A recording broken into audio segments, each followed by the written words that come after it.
За та бүхэнд энэ өглөөний мэндийг хүргье. За манай 7:4:10 ээлжид мэдээллийн цаг маань эхлэхэд бэлэн болоод байна.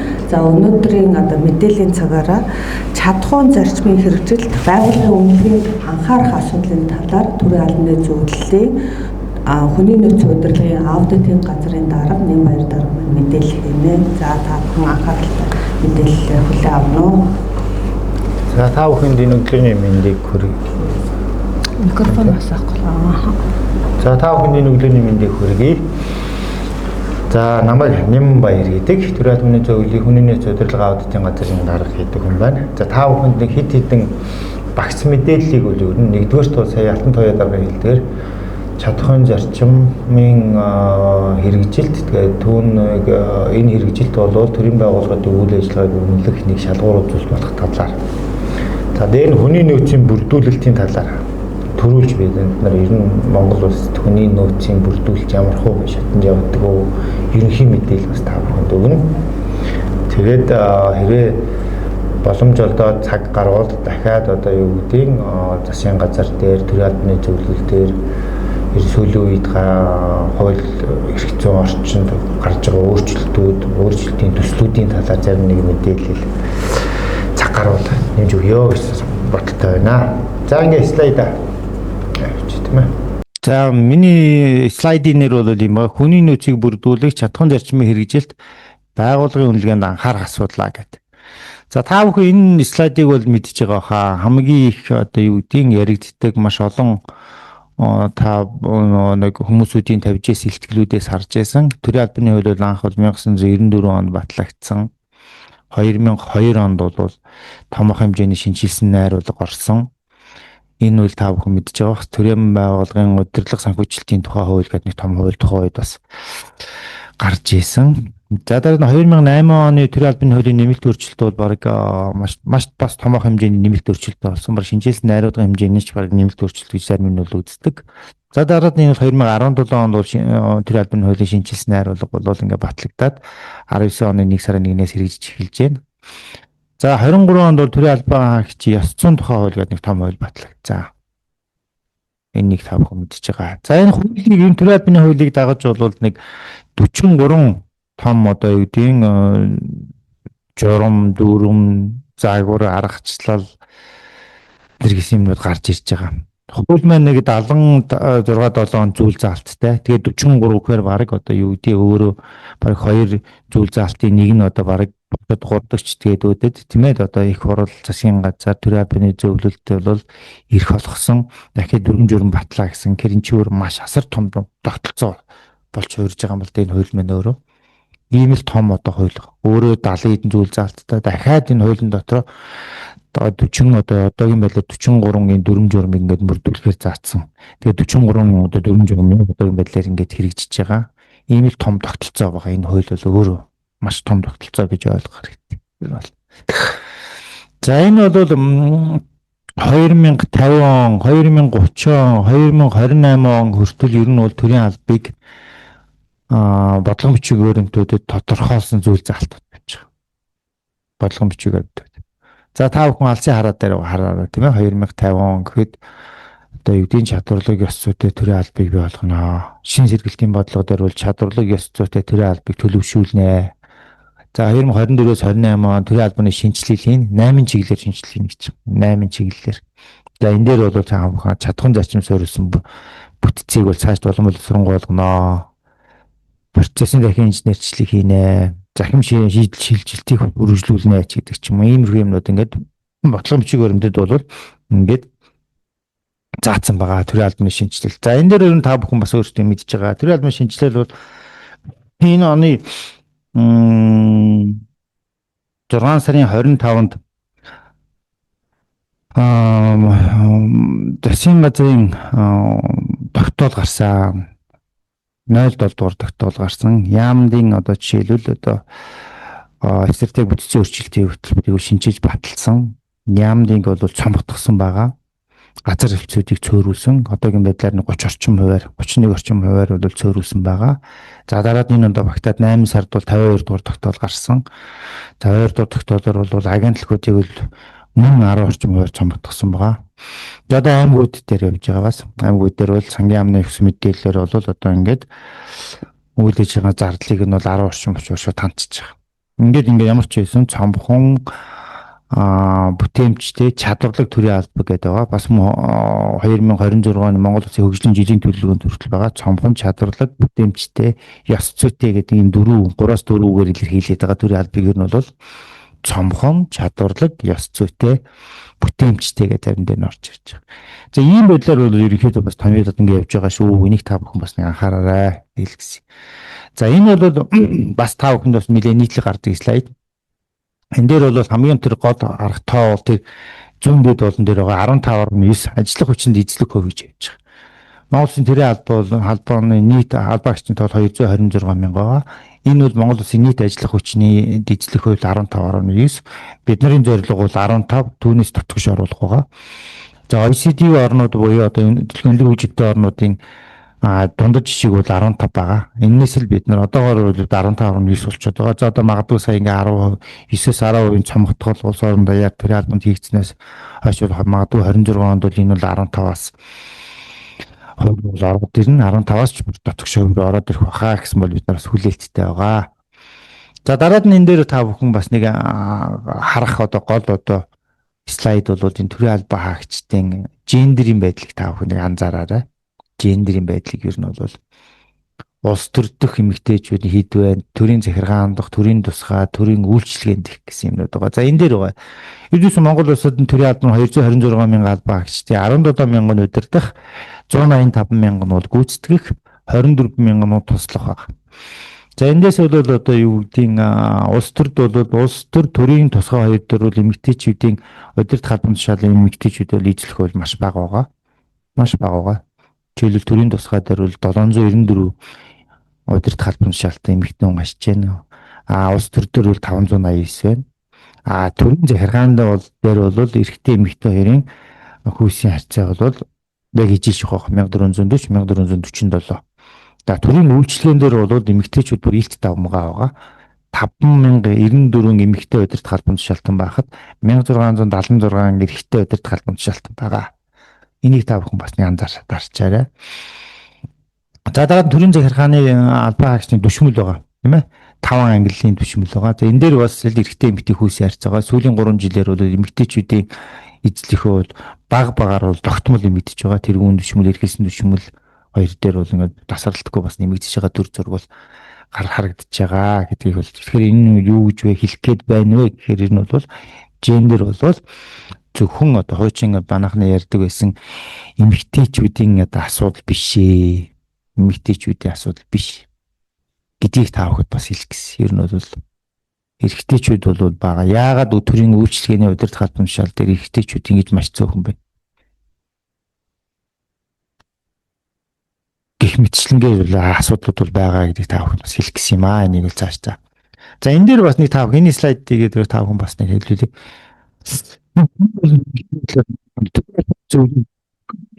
Бодит сонгон шалгуулалтуудыг хийдгээ, хүмүүсийн сонгон шалгуулж өгдөгөө гэдэг ерөнхий нэг тийм мэдээлэл байгаад байна. Энэ бол чиглэл төлөвлөлтөнд 2024-нд 276 сул орон тоонд сул орон тоондор бол нэр сонгон шалгуулалт зарлаж 224 хүнийг л нэр дэвшүүлсэн байна. Бусдууд нь бол яам агентлагууд аймгийн нийслэлийн салбар зөвлөлт. Жишээл аймгийн нийслэлийн салбар зөвлөлүүд бол 4247 орон тоон дээр бол сонгон шалгуулалтыг өөрсдөө хийсэн баг. Яам агентлаг бол өөрсдөө бол ингэж сонгон шалгуулалтаа зарлаж хүмүүсийн нэр дэвшүүлж одоо томилдгоо. Энийг та бүхэн бас ойлгооч. Тэр албаны зөвлөл бол салбар зөвлөл төрийн байгууллагууд байгаа. Тэр нь гарцангуй цөөхөн. Дээр нь тэргүүн болон эрхэлсэн түшмэлийн сонгон шалгуулалт зарлаж байгаа. Яам агентлаг бол өөрсдөө ингээд бүр ихэнх одоо баг 90 орчим ч юм уу ингээд хувийн бол сонгон шалгуулалт зарлаж хүмүүсийн нэр дэвшүүлж томилдгоо. Энийг та бүхэн бас шийдвэр гаргах төвшний хүмүүстээ бас хэлж ярьж өгөхгүй бол төрийн албаны зөвлөл бүх юмыг ингэж хийдэг тэгдэг гэдэг нэг ойлголт яваад байдаг. Энэ бол үгүй шүү гэдгийг та бүхэн бас нэг ташрамд нь дурдах гэсэн юм аа. За дараад нь ер нь ингээд Монгол Улсын төрийн албаны 226 мянган албан хаагчдын ерөнхий том иргэц бол орж гарч байгаа хүмүүсийн тоо Жишээлбэл чөлөөлөгдөж байгаа нь бол 2024 онд бол 21836 төрийн албанаас чөлөөлөгдсөн байдаг. Нэгсэндээ 10 орчим хувинд бол гарч идэг бас орж идэг л гэсэн санаа авч би явж шилжилт хөдөлгөөн бол. За энэ дээр бол үйлчлэг нь бол 19,000 чул гарсан баг. 21,000-аас 19,000 нь бол төрийн үйлчлэгийн албаа гिचтайгаа ингээд гардаг. Хамгийн бага нь бол төрийн тусгаар бол хамгийн доктортой. Өдөөс 24 онд 247 хүн л одоо чөлөөлөгдсөн ба. Чөлөөлөгдсөн бол маш олон шалтгаанууд байгаа.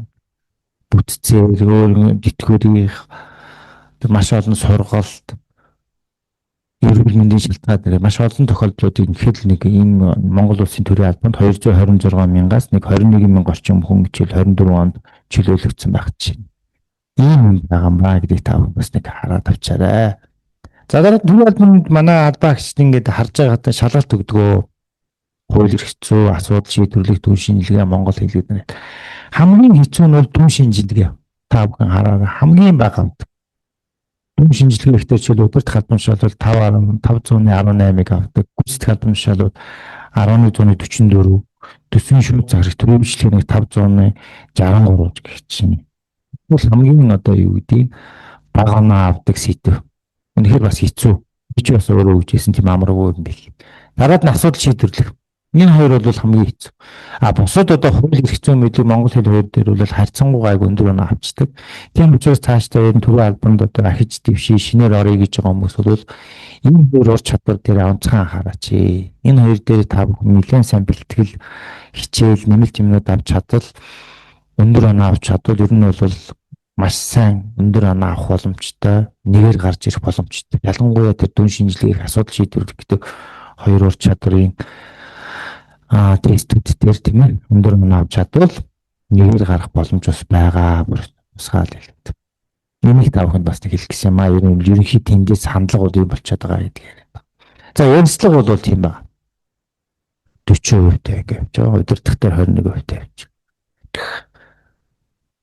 За энэ дээр бол бид нар бол томоохон хэмжээний бас шинжилэл хийх гэж яригдж байгаа. Ер нь төрийн тусгай алба бол ерөнхий тусгай шалгалтыг бол ер нь бол 26 онд бол бас нэлээд өөрчлөлт орно гэсэн бид нар бол хүлээлттэй байгаа. За төрийн албаа агчийн чадамжийн хүрээг бас баталсан шинээр.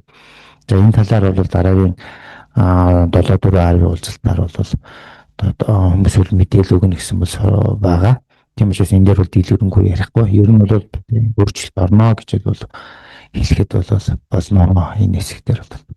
За байгууллагын үйл ажиллагааг үр дүн өнөх журам гэж бол 2025 оны 1-р сарын 29-ний өдрийн 43 дугаар тогтоолоор баталсан. Энэ тогтоол бол 3 хавцралцтай.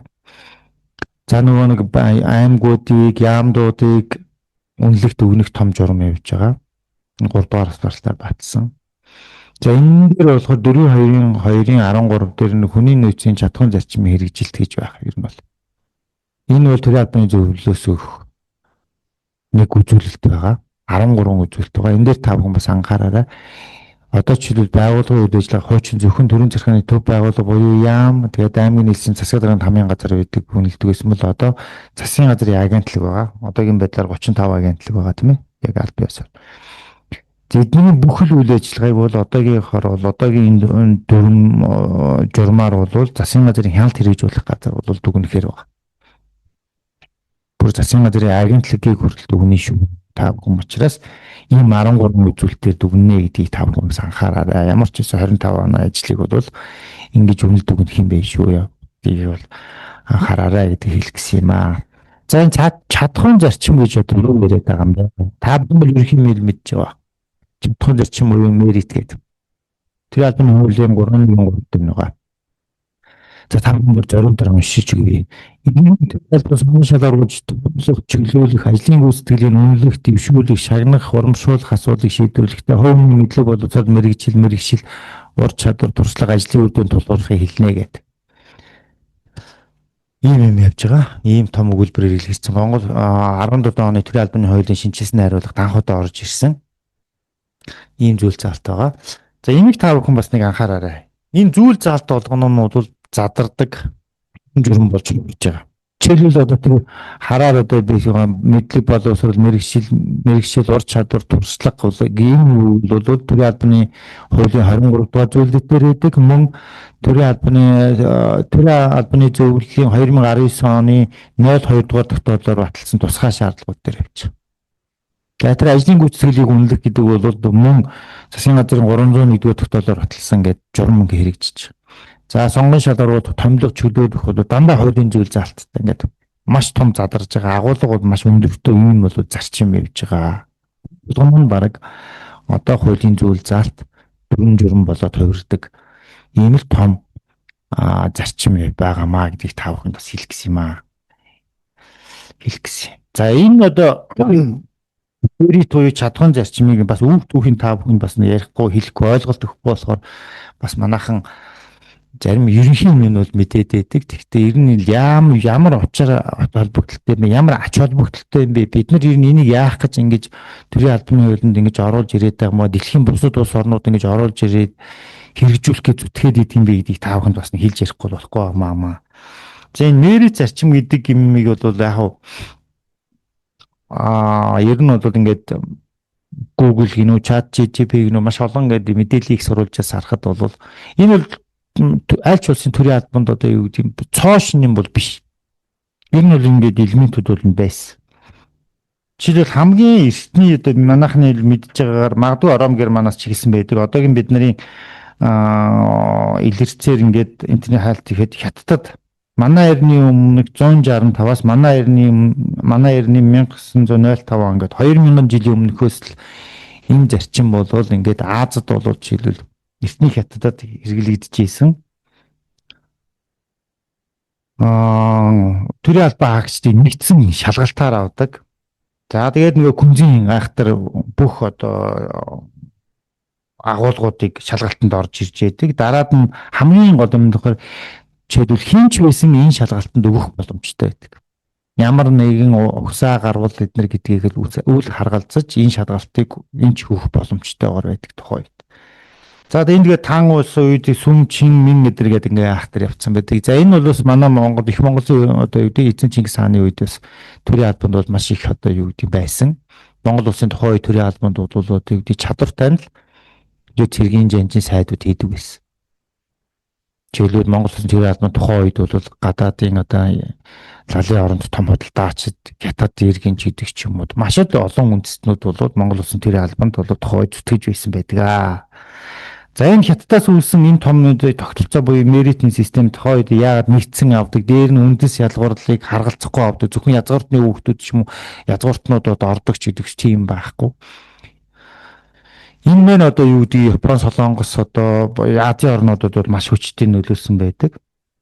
За яг ингээд одоо юу гэдэг мерит гэдэг үгээрээ одоо ингээд орж ирсэн бодвол хууль бол анх одоо энэ Америкийн нэгдсэн улсад байдаг.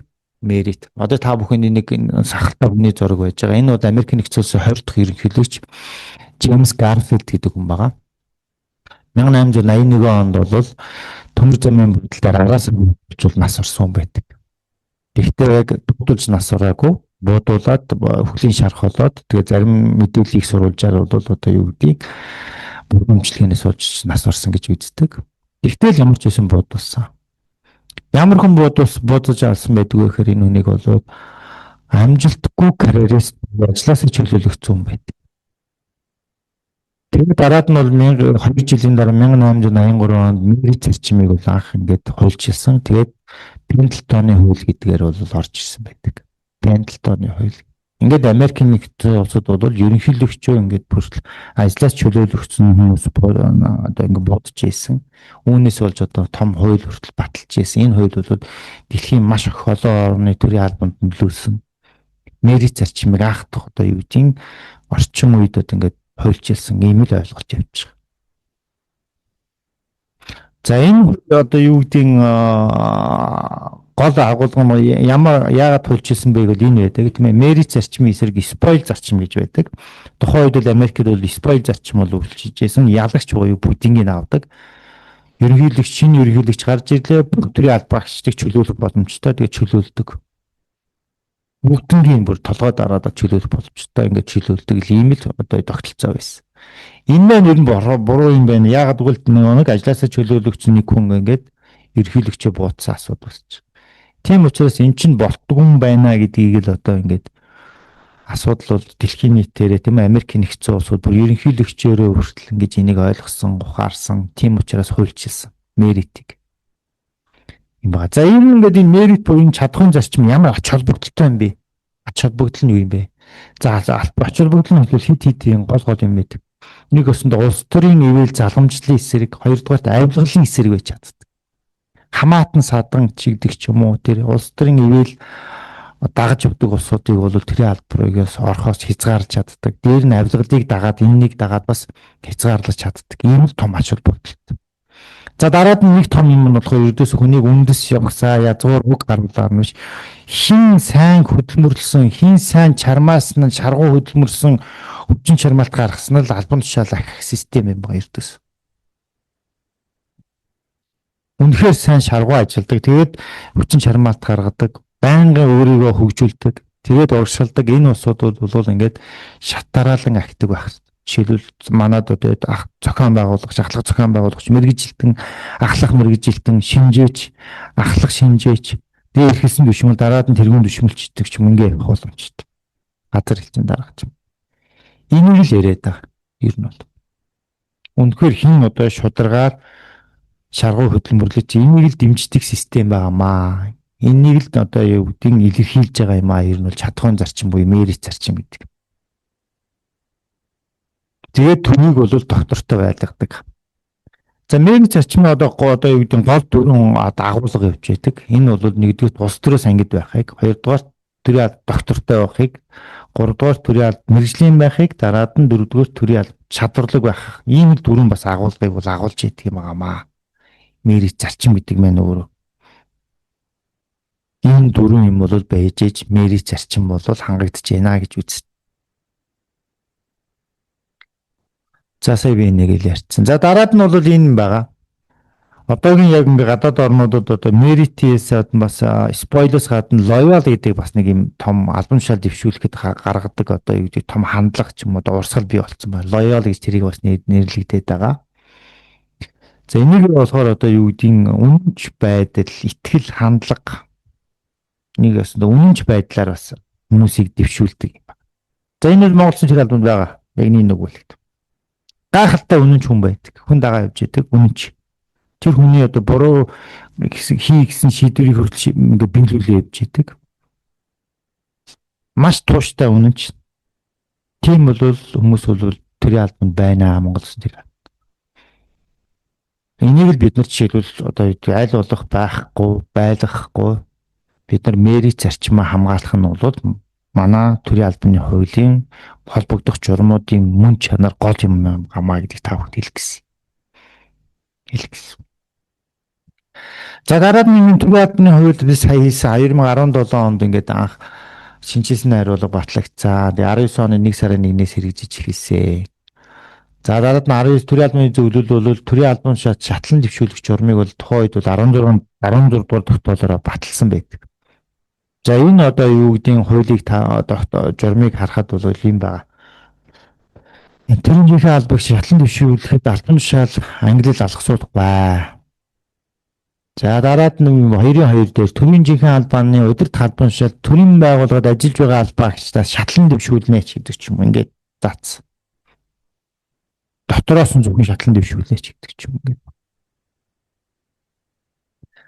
За дараад нь ер нь бол Монгол улсад энэ төрийн мерит зарчмын талаар бол удирдлага их тийм бол нэлээхэн 3 удаагийн томоохон судалгаа 20 23 онуудад бол Баянмөнх доктор, Алтайбаатар доктор эдний томоохон судалгаанууд л хийгдсэн байдаг юм байлээ. За энэ судалгаанууд бол бас маш сонирхолтой юм байгаа. Маш сонирхолтой юмнууд байдаг. Энийг тавханд биш гол хэсгүүдийг бас тавханд бас яриадах. За нэгдүгээр Монгол улсын төрийн албанд одоо юу гэдэг албан тушаалууд ахихад 3 хүчин зүйл хамгийн хүчтэй нөлөөлж байна. Нэгдүгээр албан тушаал англи зэрэглэл. Хоёрдугаар албан хаагч гүйцэтгэлийн удирдлага буюу нэг ажлын гүйцэтгэл үр дүнг үнэлэх байдал. Гуравдугаар төрийн албаны сургалтын бодлого зохицуулалт бол ингээд хүчтэй нөлөөлж байна гэдэг бол судалгаагаар гарч ирсэн. За дараад нь ингээд сая хэлсэн төрийн албаны хуулийн түүхэн үйлчлэлийг ер нь яаж гаргаж ирж ирсэн бэ гэхээр энэ томилгооны томилох асуудлыг ер нь яаж гаргаж ирж ирсэн бэ гэхээр ингээд хуулиудад байгаа. Анх 1994 оны төрийн албаны тухай хуулиуд жишээлбэл төрийн захиргааны удирдах албан тушаалд нэр дэвшүүлэхэд томилоход үйл ажиллагааны үр дүн мэргэжлийн түвшинг харгалзан тэгээ төрийн албаны зөвлөлд дүгнэлт гаргана. Энэ дүгнэлтийг үндэслээд томилох хэрэг бүхий итгээд шууд шийдвэр гаргаж авчдаг гэсэн. За одоо юу гэдгийг гүйцэтгэх албан тушаалтан бол шууд үйл ажиллагааны үр дүн мэргэжлийн түвшинг харгалзан тэгээ шууд ингээд томилгоёг явчихдаг. Шууд дэвшүүлэх гэдэг ойлголт явж ирсэн шүү. Энэ хуулинд бол ер нь дэвшүүлэх, шатлан дэвшүүлэх гэдэг ойлголтод байхгүй зүгээр дэвшүүлэх гэж ойлголоо. За дараагийнх нь болохоор энэ 2002 оны хуулиар бол энэ дээр бол нэг шатлан дэвшүүлэх буюу мерит зарчмын нэг гол том ойлголт бас орж ирсэн байдаг. 2002 оны шинжлэх хуулийн энэ болохоор төрийн захиргааны гүйцэтгэх албан тушаалд бол байгууллага дотроосоо эсвэл бусад төрийн байгууллагаас үйл ажиллагааны үр дүн мэргэжлийн түвшингээр нь сонгон шалгаруулах замаар нэр дэвшүүлж дэвшүүлнэ гэж. Энэ зарчим бол ингэж 2002 оны хуулинд анх орж ирсэн байдаг. Тэгээд мэргэжлийн шалгалт гэж авдаг байсан. Мэргэжлийн шалгалт гэж нэртэйгээр авдаг байсан. За одоогийн хуулиар бол ингэж маш их одоо нарийн болж өөрчлөгдсөн. Төрийн албаны ерөнхий болон тусгай шалгалт гэдэг болсон. Төрийн албан тушаал тавигдахад мэдлэг ур чадварыг хангах, мэргэжүүлэх багц сургалтын заавал хамрагдаж байхыг шаарддаг болсон. За төрийн албаны дагуу төрийн албаны зөвлөл болон салбар зөвлөл заавал нэр дэвшүүлэх тогтоол гаргадаг болсон. Нэр дэвшүүлэхдээ зөвхөн хамгийн өндөр оноо авсан нэр дэвшигчийг шууд дэвшүүлдэг болсон гэдэг ч юм. Ингээд улам нарийн боловсронгуй болоод ингээд явж байгаа.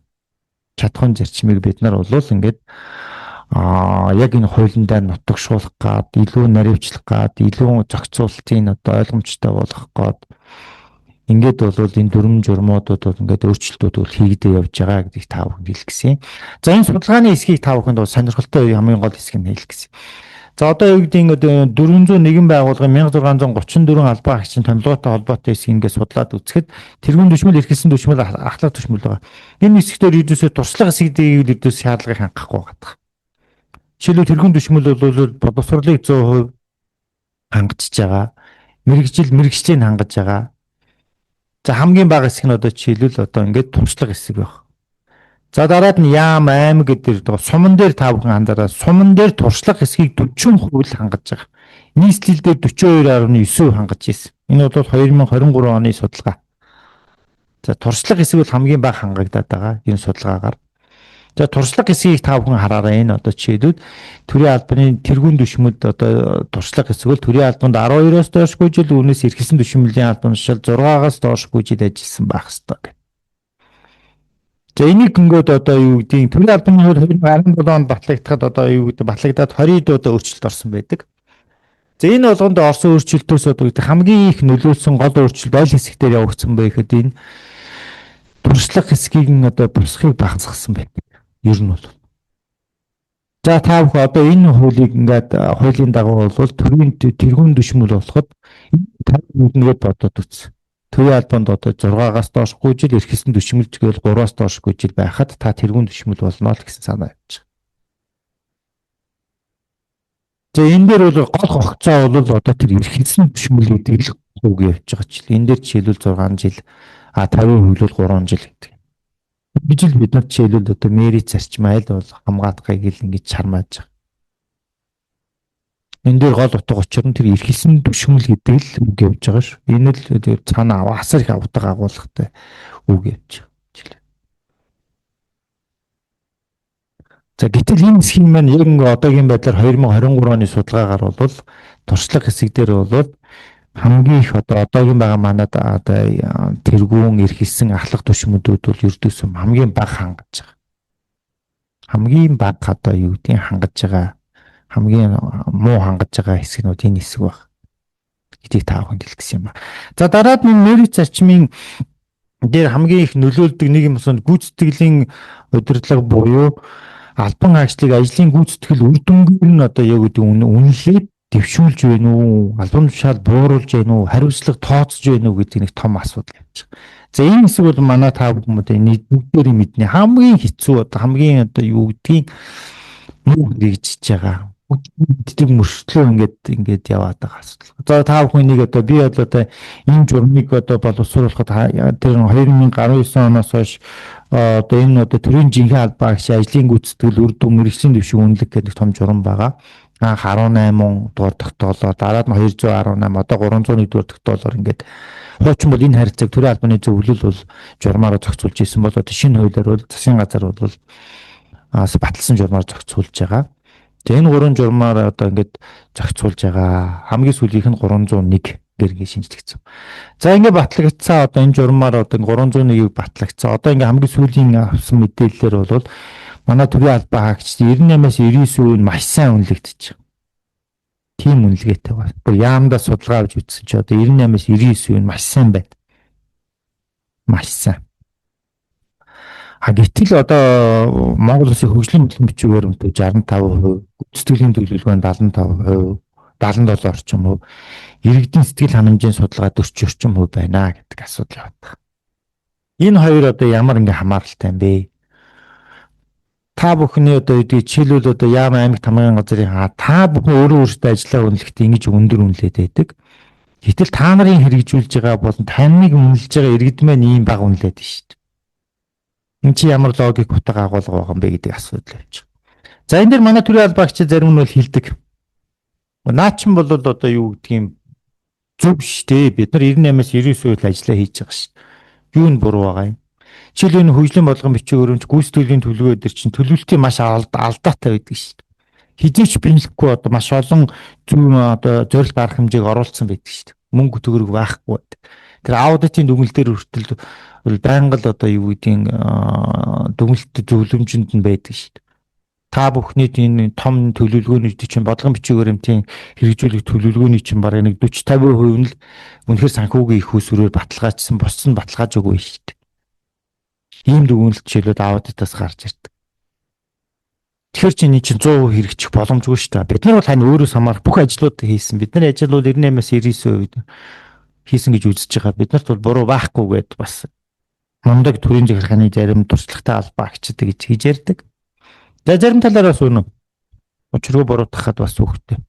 Яг төлөвлөлтийн зарим хүмүүсээс алдаг төрийн захиргааны зөвөг ажиллаа хийж байгаа албаа агч бас өөрөнд бас тийм зохистой биш. Үнэ. Гэхдээ энэ ямар ч бас логикгүй асуудал явж байгаа. Бас ямар ч логикгүй буруу асуудал явж байгаа. Буруу. Жишээлбэл иргэд бол одоо юу гэдгийг 40 орчим хувьтай л гэж үнэлж байгаа шүү дээ. Яг нэг 40. За хамгийн дээд нь 50-60% төрийн байгууллагуудын үйл ажиллагаа сэтгэл ханамжийн хувьд үнэхээр сайн байна вөхөр ингэж. Тэгэхээр бол яг үнэндээ бол бид нар бол энэ нэг бол бас өөрчлөх хэрэгтэй. Энийг бол өөрчлөнө үү? Энэ журмыг бол уул нь бол одоо бид нар бол томоохон тэр 2023 оны баталсан 301-р тогтоолоор баталсан энэ журам дээр бол томоохон хэмжээний өөрчлөлтүүд хийгээгүй шийсэн юм аа. Жишээлбэл одоо энэ 8 сарын 23-ны өдөр батлаад энэ тухайд 2023 оны 12 сарын 13-ны өдөр бол энэ квотын зарчмыг нь бол хассан. Энэ 301-ийн бол гол амин гол утга учир нь бол квотын зарчим буюу шууд хуваарлтын арга байсан тухайд бол шинэ юм л. Энэ бол одоо юу гэдгийг 100 албан хаагчтай байгууллага байлаа гэхэд шууд оноо оронж ихсээгээд хамгийн хангалтгүй оноо авсан 5-аас 10% нь бол хангалтгүй гэсэн шууд үнэлгээ рүү орохоор тийм одоо журам бол байсан юм а тухайд. Тэгээд энийг бол энэ хэрэгжүүлж чадаагүйгээр яг энэ хэсгийг нь бол ингээд хассан байдаг. Ер нь бол бид нар ингэж нийлэнхүйдээ ингэж 98-аас 99% нь маш сайн үнэлэгддэг нь бол маш буруу чинь яа. Маш буруу. Маш их одоо зүтгэлтэй байгууллагад өдөр тутам гайхалтай ажил хийдэг улсууд байдаг. Сайн ажил хийдэг учраас гээд тэрүүнд ажил өгөөд идэг бүр, нэмээд өгөөд идэг бүр. Гэтэл тэргүүр сул чөлөөтэй ингэ нэг хэсэг улсууд яваад байдаг. Тэгээ үнэлэгдэх болохоор бөөндөөж маш сайн ингэ үнэлэгдчихдэг. Тэгэхээр нэг үнэхээр зүтгэлтэй, хичээл зүтгэлтэй улсуудын урам нь одоо хурхаас яах. Зүгээрийг хийж яагаад иймэрхүү нэг юм арга цааж яагаад бүгдээрээ масаа авч болоод ах чинь би заахлаа яахлаар ингэж хамгийн өндөр хүчин чармайлтай гэр орныхын бараагч харахгүйгээр гэртээ ад болон ингэж ажил хийх надад хэрэг байгаамгүй юм уу гэдэг асуудал үүсэж байгаа юм. Нэг. Хоёрдугаарт та бүхэн одоо бүтээгч болгоно одоо ажил хийдэг хүн болгоно ингээд маш сайн ингээд үнэлгээд байвал муу хүмүүсээс салж чадахгүй. Сая жишээлбэл бид нар нэг яамн дээр очисон. Үнэхээр тухайн яамн дээр одоо энэ хоёр хүнийг чөлөөлсөн байдаг. Ажил одоо тааруу хийдэг. Энэ мэдсээр одоо мэддэг. Яам даяараа мэддэг, байгууллага даяараа мэддэг. Тэгээд чөлөөлсөн. Тэгсэн чинь шүүхтэй буцаа ороод ирсэн. Яасан гэсэн чинь үр дүнгийн одоо юу гэдэг үнэлгээгээр эдгээр чинь маш сайн үнэлэх, хангалттай үнэлэх зүйлсүүд биш. Шүүхт үгж бичсэн мэдээч тэрийн жинхэнэ албаагч жилд 2 удаа үнэлж байгаа. Ингээл үнэлэнгүүд ингээд байгаа. Цаасан дээр та нар ингэж үнэлчихэд энэ хүнийг яг талаараа тааруу ажил хийсэн гэж ажлаас чөлөөлдөг юм бэ. Энд чинь ямар ч логикгүй, уялдаагүй шүү дээ. Ингээд шүүх шийдвэр гаргаад буцаад ажилд авсан. Энэ цаанад бид нар өөрсдөө ингээд журмыг буруу хэрэгжүүлдэг. Тэгээ ажил хийж чаддаггүй. Тэгээ ажил хийдгүү усудаас салж чаддаггүй.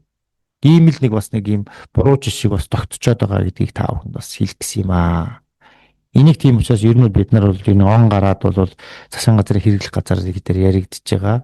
Ажлын хэсэг бол гарцсан. Энэ журам дүрмд бас өөрчлөлт оруулнаа. Ер нь бол зоригтойд нэгэн тийм үнэхээр хийж чаддаг хүмүүсийн урамшуулыг хийж чаддаг улсуудын тэр хангалтгүй бид нар үнэлгээг нөгөөд явуулдаг тийм л журам болох хэрэгтэй байна. Энэ журам дээр бол зоригтой өөрчлөлтүүдийн санаанууд зөндөө гарч байгаа. Тэгээд өөрчлөгдөх баха гэсэн хүлээлттэй байгаа. За энэ бол одоо манайд шатхуун зарчмын хэрэгжилтийг одоо бас үнэлэхэд ингээд буруу одоо сигнал одоо тийм буруу дохио өгöd байгаа нэг юм байгаа. Энийг засах хэрэгтэй юм явж байгаа маа гэдгийг та бүхэнд бас хэлэх гэсэн юм аа.